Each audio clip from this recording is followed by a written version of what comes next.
Sarika classes. आज हम class 6 का एक नया चैप्टर स्टार्ट करेंगे जो कि एनसीईआरटी में इन द अर्लीस्ट सिटीज नाम से मेंशन है। तो इस चैप्टर में हम क्या पढ़ेंगे? इसमें हम पढ़ेंगे इंडस वैली सिविलाइजेशन के बारे में, जिसे कि हड़प्पा सभ्यता भी कहते हैं। लास्ट वीडियो में हमने क्या पढ़ा था? लास्ट वीडियो में हमने पढ़ा था अर्लीस्ट पीपल के बारे में कि अब वो हंटर गेदरर से आगे बढ़ के अब फार्मर बन चुके थे और उन्होंने क्रॉप्स को ग्रो करना सीख लिया और सेटल्ड होकर के एक जगह पे रहने लगे थे। उन्होंने गांव भी बना लिए थे। अब उनकी लाइफ में आगे क्या होता है ये जानने के लिए वीडियो के एंड तक बने रहिए। तो स्टार्ट करते हैं अपने वीडियो को और जानते हैं कि उनकी लाइफ में आगे क्या हुआ। इंडस वैली सिविलाइजेशन को समझने से पहले थोड़ा सा ये समझते हैं कि उस टाइम पर इंडिया में और कौन कौन सी सिविलाइजेशन डेवलप हो रही थी। तो नियोलिथिक एज के एंड तक मेटल्स का यूज होना स्टार्ट हो गया था। सबसे पहले कौन सा मेटल यूज किया गया? कॉपर, जिसे कि तांबा भी बोलते हैं। अब इसकी वजह से जो पहले पत्थर के टूल्स बनते थे, स्टोन के टूल्स बनते थे, अब लोग साथ साथ में कॉपर के भी टूल्स बनाने शुरू कर दिए। तो ये जो एज था इसको क्या बोला गया? Chalcolithic as.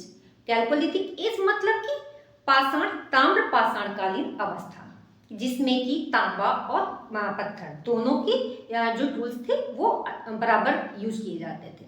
जो कैल्कोलिथिक एज के लोग थे ये एक ग्रामीण समुदाय के लोग होते थे और ये पूरे भारत में फैले हुए थे। इस टाइम पीरियड के कुछ प्रमुख गांव हैं जैसे कि दैमाबाद, इमाम गांव, तो ये जो कि ज़्यादा डेवलप थे। और इस टाइम के जो लोग थे ना, सोने और चांदी के इन्होंने ऑर्नामेंट्स बनाने भी स्टार्ट कर दिए थे। जबकि जो हड़प्पा सिविलाइजेशन है, इंडस वैली सिविलाइजेशन थी, वहाँ के लोग ब्रॉन्ज का यूज करते थे, मीन्स कांसा का यूज करते थे। ब्रॉन्ज जो कि कॉपर और टिन को मिक्स करके बनाया जाता था और ये इंडस रिवर के किनारे थी, इस वजह से शहरवासी हो गए थे। जो इंडस वैली सिविलाइजेशन है ये सारी संस्कृतियों से, जो मैंने कैल्कोलिथिक एज बताया, इससे भी पुरानी थी। उसके बावजूद ये एक नगरीय सभ्यता थी, मीन्स यहाँ पर शहर हुआ करते थे, यहाँ के लोग शहरों में रहते थे। रीजन क्या था? रीजन एक ही था, जो इंडस रिवर के आसपास की जो लैंड थी बहुत ही ज़्यादा फर्टाइल थी, जिसकी वजह से वहाँ पर क्रॉप्स भी अच्छे से होती थी और वहाँ से ट्रेड करना भी ईजी होता था, जिसकी वजह से ये लोग बहुत ज़्यादा रिच हो गए थे। अब जो कैल्कोलिथिक एज है और जो इंडस वैली सिविलाइजेशन है, इसमें अंतर करने के लिए आप सिर्फ इतना समझिए कि जो इंडस वैली सिविलाइजेशन है वहाँ के लोग ब्रॉन्ज का यूज करते थे और शहरवासी थे, मीन्स नगरीय सभ्यता थी। जबकि जो कैल्कोलिथिक एज है वहाँ के लोग ग्रामीण समुदाय के लोग थे और वो कॉपर का यूज करते थे। अब जानते हैं स्टोरी ऑफ हड़प्पा, हड़प्पा की कहानी के बारे में। किसे पता चला इसके बारे में और हमें किसने बताया कि ये हड़प्पा क्या है? In 1826, Charles Mason, an explorer, came across some mysterious bricks mounds in undivided Punjab. कब? In 1826 में चार्ल्स मेसन नाम का एक एक्सप्लोरर था जो कि चीज़ों की खोज के लिए घूमते रहते हैं यहाँ। तो उन्हें जब वो रिसर्च करने के लिए, चीज़ों को खोजने के लिए यहाँ पर आए तो उन्हें कुछ ऐसी ब्रिक्स के माउंट मिले, मीन्स एक ढेर मिला जो कि ब्रिक्स आज की ब्रिक्स से बहुत डिफरेंट थी। तो उन्होंने इसको लेकर के रिसर्च करना स्टार्ट कर दिया। काफ़ी टाइम बीत गया। इन 1856 रेलवे इंजीनियर्स फाउंड मोर सच ब्रिक्स। अब 1856 मीन्स 30 साल बाद, इन 1856 1856 में जब अंग्रेजों के टाइम पे यहाँ पर हमारे भारत में रेलवे का कंस्ट्रक्शन स्टार्ट हुआ, तो उस टाइम पर जब लाहौर से कराची रेलवे लाइन बिछाई जा रही थी, तो जो रेलवे इंजीनियर्स थे उन्हें फिर से ऐसे माउंट्स मिले। तो उन्हें क्या है, उन्हें तो इसके बारे में कुछ पता नहीं था। उन्होंने सारी ब्रिक्स निकाली और रेलवे लाइन के जो बिछाने के लिए जो जरूरत का सामान था सारा उसमें लगा दिया। अब जिससे कि ओल्ड सिविलाइजेशन के जितने रिमेन्स थे बहुत सारे सब डिस्ट्रॉय हो गए। तो जब हिस्टोरियंस को पता चला इसके बारे में, वो बहुत नाराज हुए कि इतनी इम्पॉर्टेंट चीज़ें जिसके थ्रू हम उस सिविलाइजेशन के बारे में और डिटेल्स निकाल सकते थे, सारी तो डिस्ट्रॉय हो गए। तो फिर क्या हुआ? इन 1921 archaeologist Dayaram Sahni understood the importance of the sites and excavated Harappa. फिर एक टीम बनी का बहुत दिनों बाद 1921 में दयाराम साहनी की लीडरशिप में एक टीम बनाई गई और इसके एक्सकैवेशन के लिए उनको भेजा गया। और जब खुदाई स्टार्ट हुई वहाँ के बारे में और सारी चीज़ें पता करने के लिए, तो उन्हें बहुत सारी चीज़ें, बहुत सारे प्रूफ मिलती है उस सिविलाइजेशन के। अब ये सारे जो रिमेन्स मिले ये हड़प्पा सिटी में मिले। हड़प्पा सिटी जो कि पाकिस्तान में इस टाइम पर, प्रेजेंट टाइम पर एक प्लेस है हड़प्पा। सारे रिमेन्स वहीं पर मिले, जिसकी वजह से इसका नाम क्या रखा गया, Harappa civilisation. Mohenjodaro was excavated by Rakhaldas Banerjee in 1920। अब एक साल बाद फिर से 1922 में, अब किसकी लीडरशिप में, राखालदास बनर्जी की लीडरशिप में फिर से खुदाई स्टार्ट की गई, फिर से एक्सकेवेशन स्टार्ट हुआ और एक और बिग सिटी से बिग सिटी निकल के आई जिसका नाम हुआ मोहनजोदारो। तो ये हड़प्पा और मोहनजोदारो, ये जो दोनों सिटीज थी, जो कि एक बहुत बड़ी सिटीज होने के प्रूफ दे रहे थे, जो यहाँ के रिमेन्स मिले हुए थे, ये दोनों सिटी इंडस रिवर के साइड पर थी, मीन्स इंडस रिवर के आसपास ही थी। इसलिए इस सिविलाइजेशन का नाम क्या रखा गया, इंडस वैली सिविलाइजेशन। जब आर्कियोलॉजिस्ट ने एक्सकेवेशन स्टार्ट किया तो उन्हें कुछ ऐसी चीजें मिली जिससे कि एक बिग सिविलाइजेशन के होने का पता चला, जैसे कि the artifacts and materials remains as grains, husks, cloth pieces, amulets serve as the important sources। जो ग्रेन्स वहां पर मिले, हस्क जो कि सीड्स को कवर करते हैं ना, तो उसको बोलते हैं भूसी, वही है हस्क। क्लॉथ्स के कुछ पीसेस मिले, आर्मलेट्स मीन्स आप ऑर्नामेंट से समझ सकते हैं। ये सारी चीजें जो मिली इसके अकॉर्डिंग हमें पता चला। तो seals and written script have been unearthed expert have not been able to decipher the script। उन्हें कुछ सील्स भी मिली। सील्स क्या है मैं आपको आगे एक्सप्लेन करूंगी, जिसपे कि कुछ स्क्रिप्ट लिखी हुई थी। वो स्क्रिप्ट पिक्चर बेस्ड थी, मीन्स उसपे कुछ पिक्चर्स बने हुए थे, बट उस लैंग्वेज को अभी तक पढ़ा नहीं जा सका कि एक्चुअली में उसमें लिखा क्या था। वो एक पिक्चर बेस्ड स्क्रिप्ट थी, इसलिए उस स्क्रिप्ट को क्या बोला गया, पिक्टोग्राफ। एक्सकेवेशन के दौरान जो दो बिग सिटी निकल के सामने आई उनका नाम है Mohenjodaro and Harappa. Mohenjodaro which means the Mount of Dead was the biggest city। It was located on the bank of river Indus, Pakistan. जो मोहनजोदारो सिटी है, मोहनजोदारो इसका मीन्स है माउंट ऑफ डेड, मीन्स मृतकों का टीला। यहाँ पर बहुत सारे मीन्स बहुत सारे डेड बॉडीज मिली हैं, स्केलेटन मिली हैं, जिसकी वजह से इसको बोला गया माउंट ऑफ डेड। ये इस टाइम की सबसे बड़ी सिटी थी जो कि अभी तक वहाँ फाउंड की गई है। It was located on the bank of river Indus, जो कि किनारे स्थित थी, जो कि इस समय पाकिस्तान पे है। Harappa is the first city of this civilisation. जब एक्सकेवेशन स्टार्ट हुआ तो सबसे पहले कौन सी सिटी निकल के आई, हड़प्पा सिटी निकल के आई। जो हड़प्पा है ये रावी रिवर के किनारे पर स्थित है और जो मोहनजोदारो है वो इंडस रिवर के किनारे स्थित है। दोनों पाकिस्तान पे है प्रेजेंट टाइम पे। इस सिविलाइजेशन की जो कुछ साइट्स हैं, जो इंपॉर्टेंट साइट्स है, वो मैं आपको मैप के थ्रू बता रही हूँ। This civilisation extended beyond the Indus valley in northern and western India. ये जो सिविलाइजेशन है, हड़प्पा सभ्यता जो है, ये जो इंडिया के वेस्ट एंड नॉर्थ साइड तक ही डेवलप है। ये और पूरे भारत में कहीं नहीं मिलेगी, ये सिर्फ आपको नॉर्दर्न एंड वेस्टर्न इंडिया, बस यही पर डेवलप है। इसके कुछ इंपॉर्टेंट साइट्स हैं। देखो आप हड़प्पा और मोहनजोदारो तो जानते ही हैं। हड़प्पा जो कि आपकी रिवर रावी रिवर के किनारे है, ये है हड़प्पा आपका, और ये है मोहनजोदारो। इसके बाद आपका आता है चंदूगढ़, ये भी एक इंपॉर्टेंट प्लेस है जो कि पाकिस्तान में है। यूपी में एक आलमगीर प्लेस है जो कि जहां पर हड़प्पा से रिलेटेड रिमेन्स मिले हैं। कालीबंगा जो कि राजस्थान में है। धौलावीरा, सुतकोटा ये और लोथल ये आपके कहां पर है, गुजरात में है। ये कुछ इंपॉर्टेंट साइट्स हैं। अभी तक हमने इस सिविलाइजेशन की इंपॉर्टेंट सिटीज के बारे में जाना। अब हम जानते हैं life of Indus valley civilisation, इस सिविलाइजेशन की लाइफ के बारे में कि यहाँ के लोग कैसे रहते थे, ये एक कैसी सभ्यता थी। तो ऑर्गेनाइजेशन जितने भी रिमेन्स अभी तक मिले हैं, all the remains indicate that Indus valley civilisation was an urban civilisation and cities were well planned. जितने भी रिमेन्स आर्कियोलॉजिस्ट को मिले हैं वो यही शो करते हैं कि ये जो हड़प्पा सभ्यता थी एक नगरीय सभ्यता थी, एक अर्बन सिविलाइजेशन थी और यहाँ की जितनी भी सिटीज थी ना वो वेल प्लान्ड हुआ करती थी, उनको पूरी प्लानिंग के साथ बनाया जाता था। अब सोसाइटी, यहाँ की सोसाइटी कैसी थी? तो जब एक्सकेवेशन हुआ तो आर्कियोलॉजिस्ट ने कुछ चीजें नोटिस की। क्या नोटिस किया कि जो पूरी सभ्यता थी, पूरी सिविलाइजेशन थी, टू पार्ट में डिवाइड थी, एक ईस्टर्न और वेस्टर्न। टू पार्ट में डिवाइड थी, ईस्टर्न एंड वेस्टर्न। अब जो ये वेस्टर्न पार्ट होता था ये थोड़ा सा छोटा होता था और उठा हुआ होता था, ठीक है। और यहाँ के जो घर बने होते थे, यहाँ पर जो घर थे थोड़े से मतलब बहुत अच्छे और कम लोग रहते थे इसमें। और जो ये लोअर पार्ट था तो यहाँ के जो घर बने होते थे वो नॉर्मल मतलब आम लोग थे ना, इसमें रहा करते थे। तो आपने क्या देखा, ये सिविलाइजेशन टू पार्ट में थी, ईस्टर्न एंड वेस्टर्न पार्ट में डिवाइड थी। और जो अपर पार्ट था इसे बोला गया सिटाडेल, और यहाँ पर कुछ इंपॉर्टेंट लोग और इंपॉर्टेंट प्लेसेस हुआ करते थे। और ये जो लोअर पार्ट था इसमें जितने भी और लोग थे, नॉर्मल लोग जो आम लोग होते हैं, वो लोग इसमें रहा करते थे। अब हम थोड़ा सा इसको एक्सप्लेन में समझते हैं। Citadel, the upper portion was protected by walls, this was called Citadel.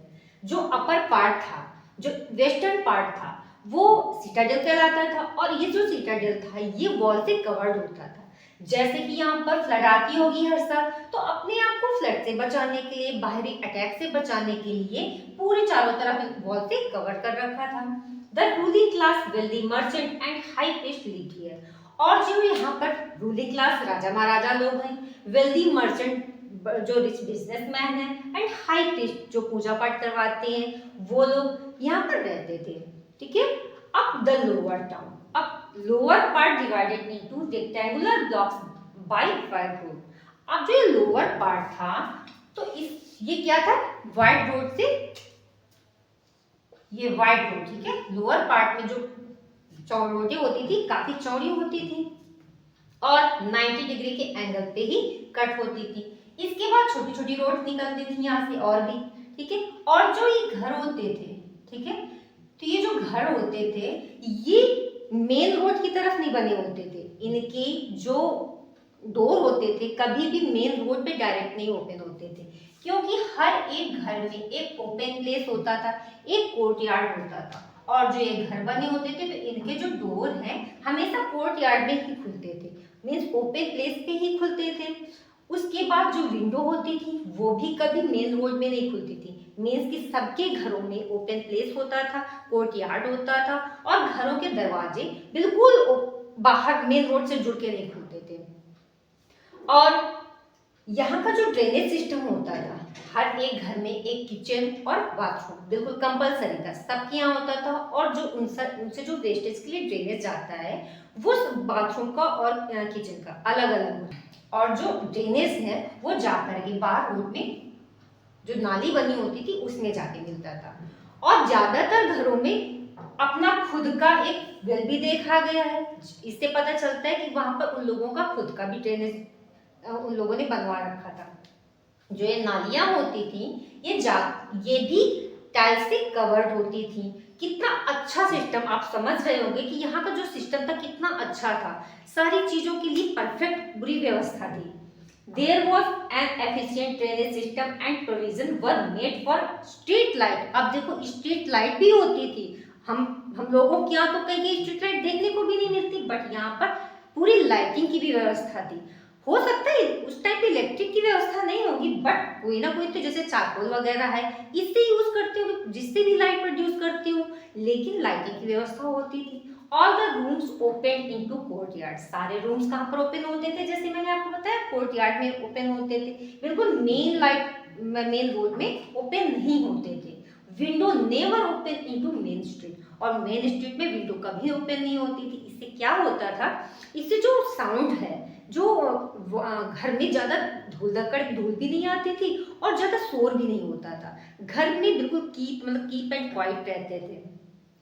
और ओपन होने की वजह से हर घर में कोर्टयार्ड होने की वजह से एयरी हवा भी अच्छी आती थी, सनलाइट भी अच्छी आती थी, ये सारी पूरी चीजें वेल मेंटेन थी। और यहाँ की सबसे इंपॉर्टेंट बात, the most surprising part was the every brick was the same size. जितने भी ब्रिक्स मिली हैं उस टाइम की अभी तक, सारी ब्रिक्स ना सेम साइज की होती थी। ऐसा नहीं कि किसी का स्टेप दूसरा है और किसी घर की ब्रिक्स का स्टेप दूसरा है, नहीं, पूरी सिविलाइजेशन में जितनी भी ब्रिक्स यूज हुई थी सबका सेम साइज था।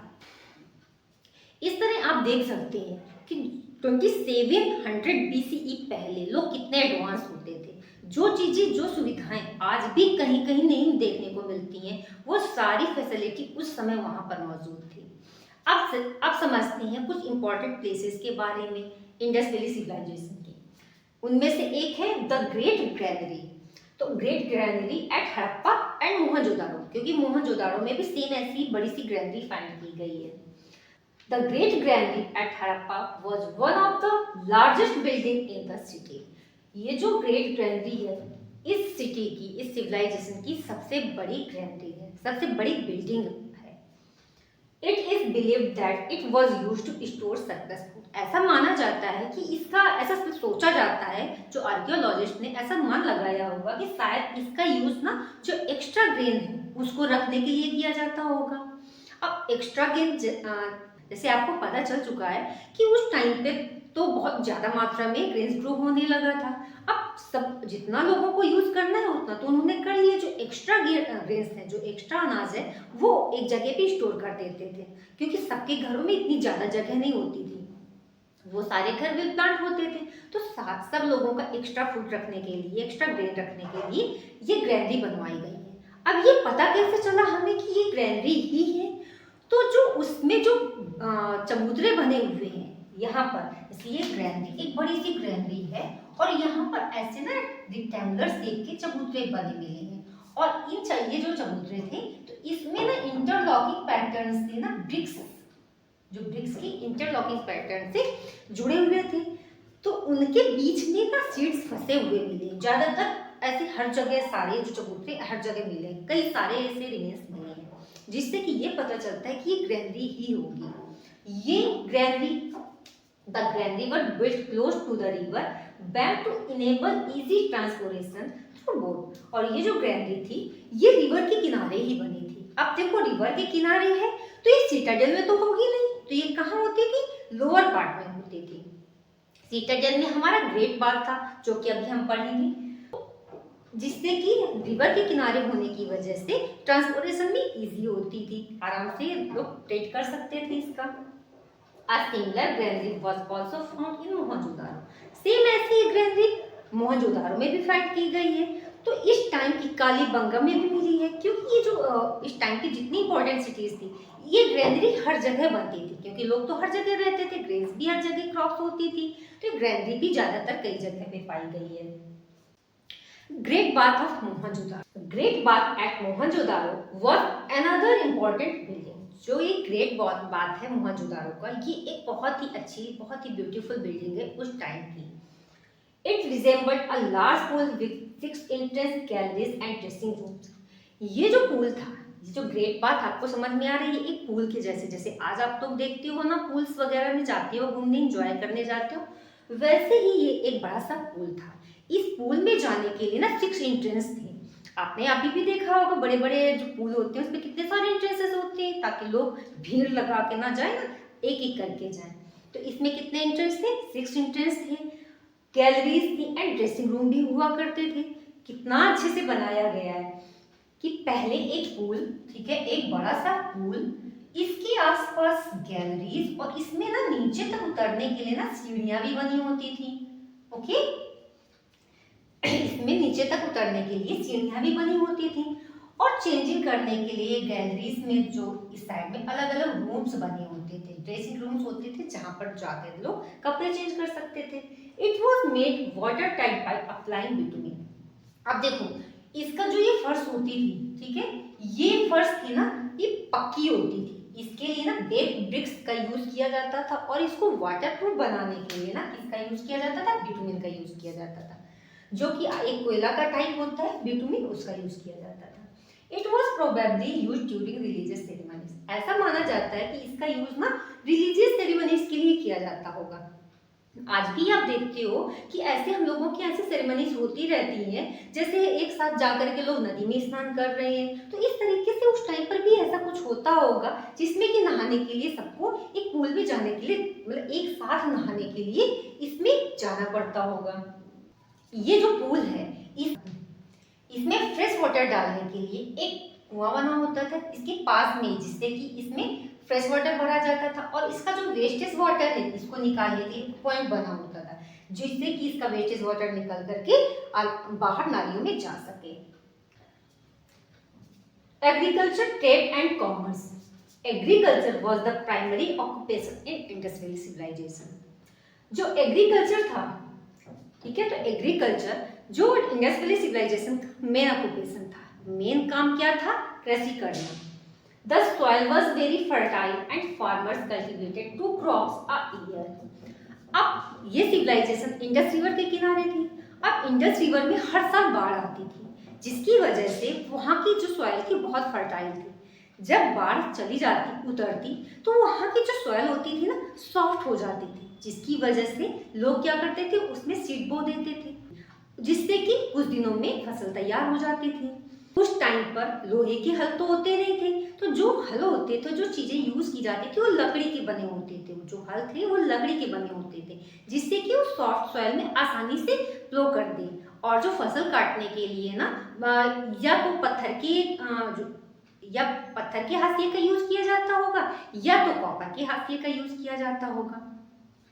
इस तरीके से यहाँ पर क्रॉप्स होती थी और एक साल में 2 क्रॉप्स ग्रो की जाती थी, जिसकी वजह से तो यहाँ के लोग इतने ज्यादा रिच हो गए थे। और यहाँ पर क्या कौन कौन सी चीजें ग्रो करनी शुरू कर दी थी, गेहूं, चना, मटर, बार्ली, ये सारी चीजें यहाँ पर ग्रो होने लगी थी। और सबसे पहले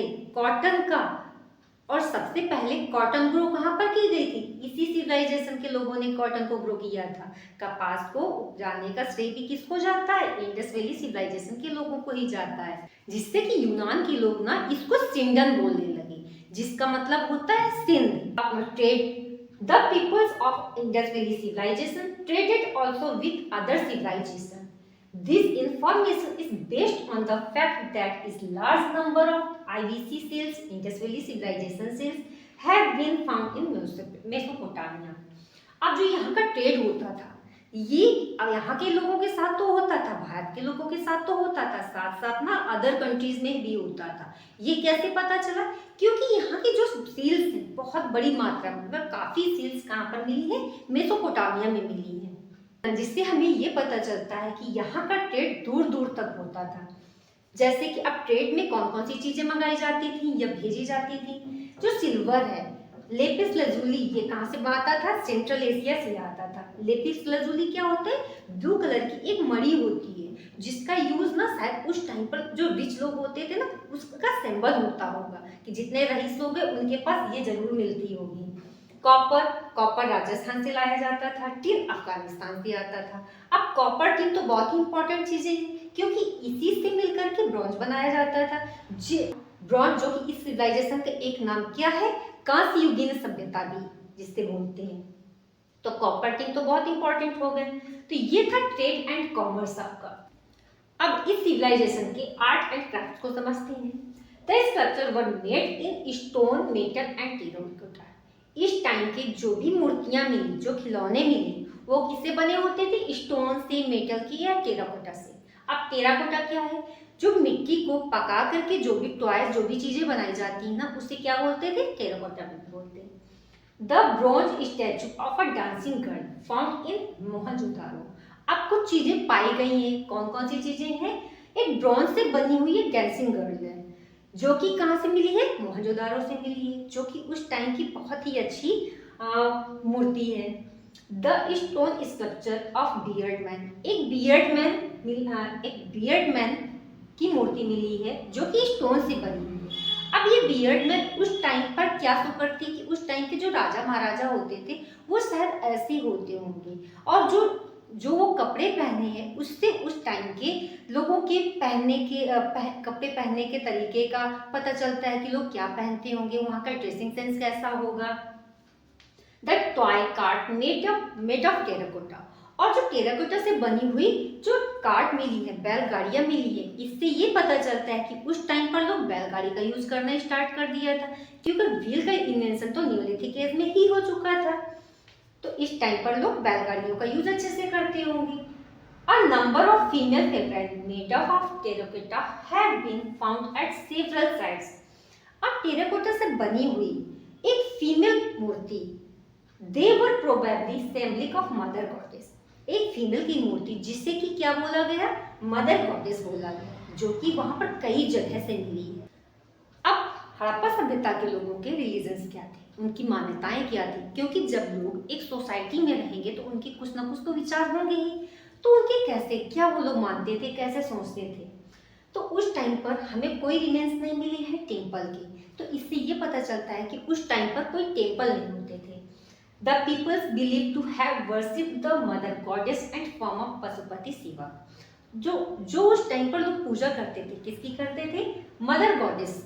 मदर गॉडेस जैसे कि मैंने आपको पहले बताया कि प्रकृति की देवी थी, इनके गर्भ से पौधा डेवलप होते दिखाया गया था, वो मदर गॉडेस उनकी पूजा करते थे एज अ प्रकृति की देवी। और पशुपति, अब ये पशुपति कौन है, तो सील्स जैसे आज आप लोग कॉइन्स देखती हो, तो वैसे उस टाइम पर सील्स चलती थी।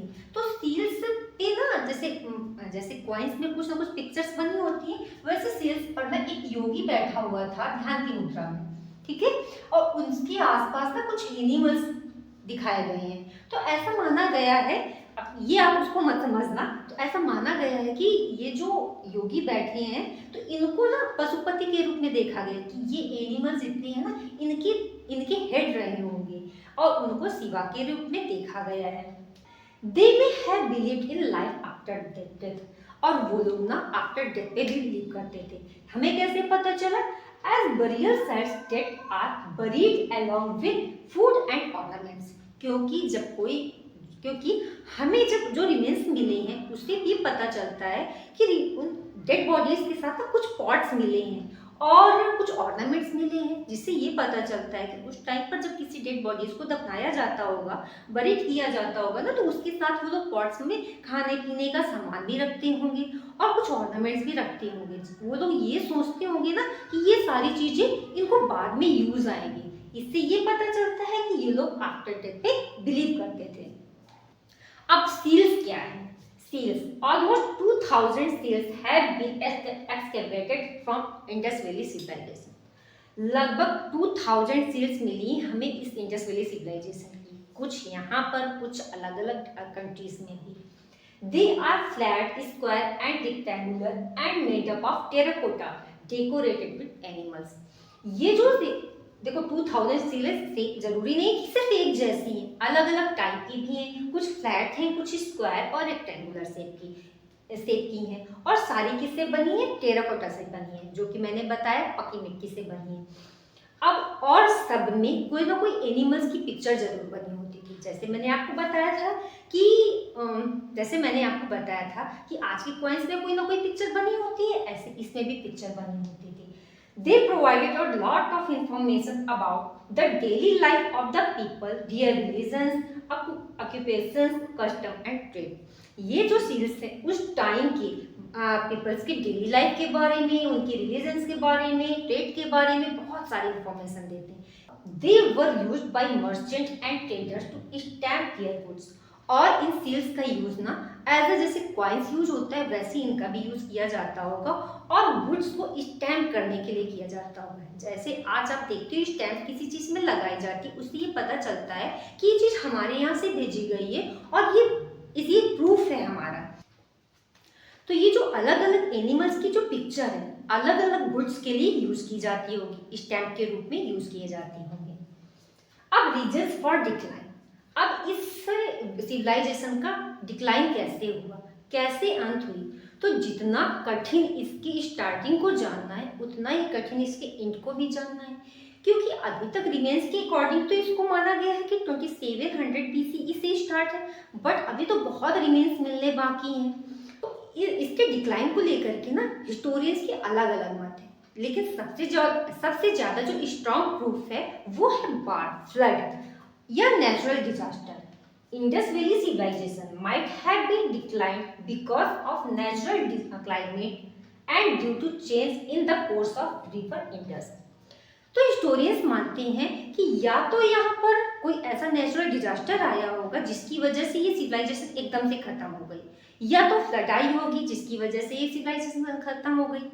हो सकता है कि ये जो इंडस रिवर है इसने अपना कोर्स ही बदल लिया हो, अपना रास्ता ही बदल लिया हो, जिसकी वजह से जो ये एरिया था पूरा सिविलाइजेशन का, वहाँ पर सूखा काल पड़ गया हो और वहाँ के लोग खत्म हो गए हों। इस तरीके से अलग अलग हिस्टोरियंस के अलग अलग मत हैं। इसके साथ ही नॉर्थ वेस्ट से कुछ लोगों का माइग्रेशन स्टार्ट होता है, वो इंडिया की तरफ आते हैं और आकर के अपने को आर्यंस बोलते हैं। अब इसके बारे में ना हम लोग अपने नेक्स्ट वीडियो में पढ़ेंगे। तो बच्चों, अभी तक हमने पढ़ा कि किस तरीके से अर्ली ह्यूमन पशु से इंसान बनता है और फिर वो खेती सीख करके एक सेटल्ड लाइफ में रहना स्टार्ट करता है और धीरे धीरे वो इतना डेवलप हो जाता है कि उसके पास ना सारी सुख सुविधाएं आ जाती हैं। फिर अचानक से ऐसा कुछ हो जाता है जिससे कि फिर से वो ग्रामीण जीवन की तरफ मूव कर जाता है। तो आई होप आपको ये पूरा चैप्टर अच्छे से समझ में आया होगा। आपको मेरा वीडियो कैसा लगा प्लीज़ कमेंट बॉक्स पर ज़रूर बताइए, और अगर जो आपको मेरा वीडियो अच्छा लगा हो तो please like, subscribe and share ज़रूर कीजिए। Thank you so much, keep learning and bye bye.